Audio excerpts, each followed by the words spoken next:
You believe in education, of course you do. It's the American ladder, the great equalizer, the ticket to the middle class, and you've poured money into it, student loans and tutors and test prep and college funds, because we spend more per student than almost any country on earth. More teachers, more technology, more advanced placement, more everything.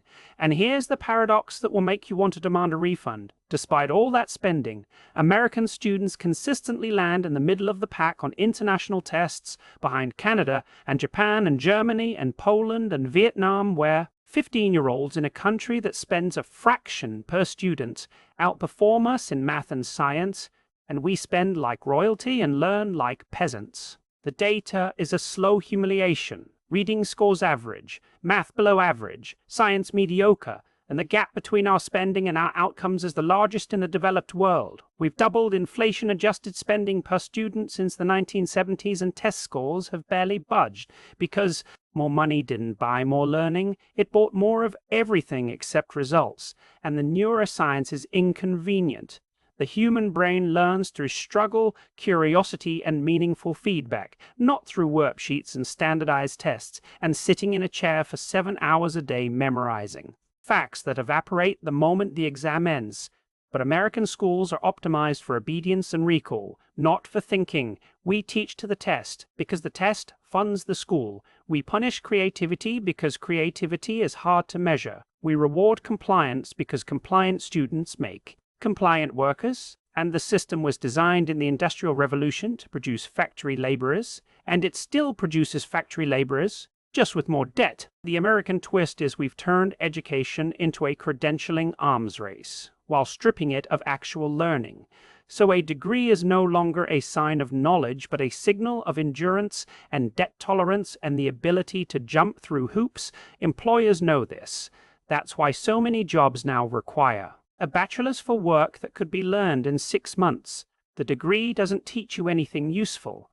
It just filters for people who can tolerate 4 years of hoop jumping, and the hoops cost a fortune, so you borrow money to jump through hoops to get a credential that signals you can jump through hoops to get a job that doesn't actually need the credential, which isn't education. It's a hazing ritual with interest. But here's the reversal that only fully settles the second time you let it in.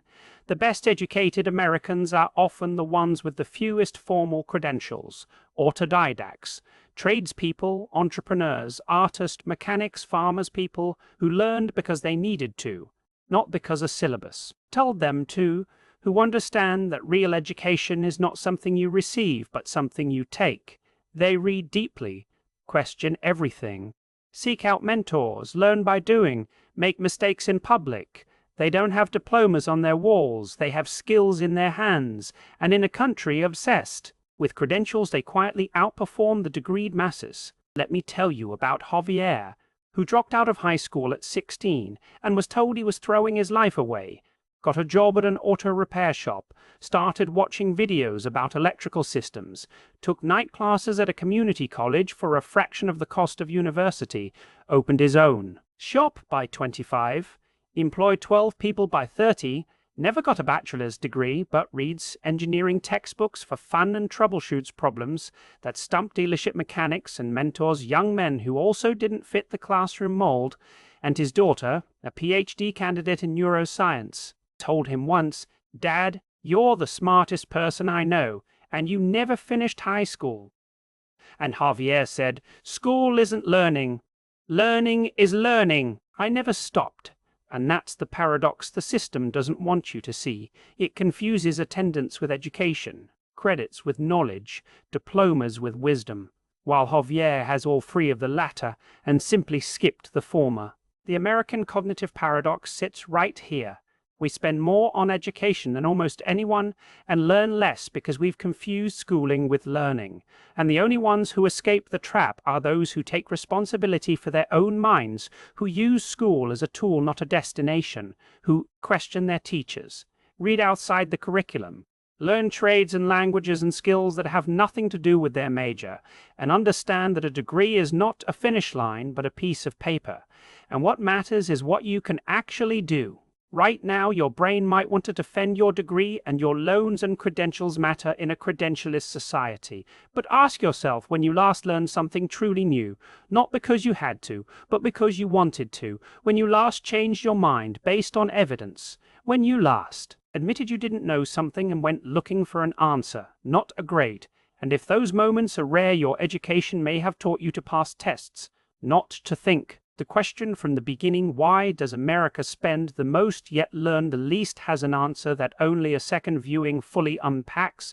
You cannot buy curiosity or critical thinking or the love of learning. You can only model it, protect it, and practice it, and the system we've built does none of those things. It monetizes compliance, but you are not a compliance officer, you are a mind. So if something in you just exhaled, if the impulse sparked to send this to a recent graduate who feels cheated by their degree, that's not about me. It's the recognition that the diploma is not the destiny, and the real learning starts now.